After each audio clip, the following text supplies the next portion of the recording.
امام علی علیہ السلام نے فرمایا جس شخص کو 4 چیزیں عطا ہوئی ہیں وہ 4 چیزوں سے محروم نہیں رہتا۔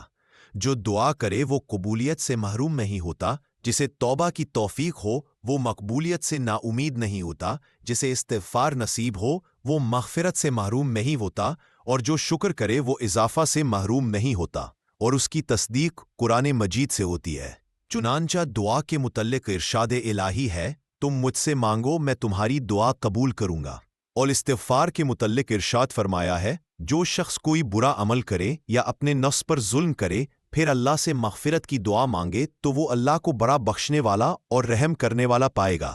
اور شکر کے بارے میں فرمایا ہے، اگر تم شکر کرو گے تو میں تم پر نعمت میں اضافہ کروں گا۔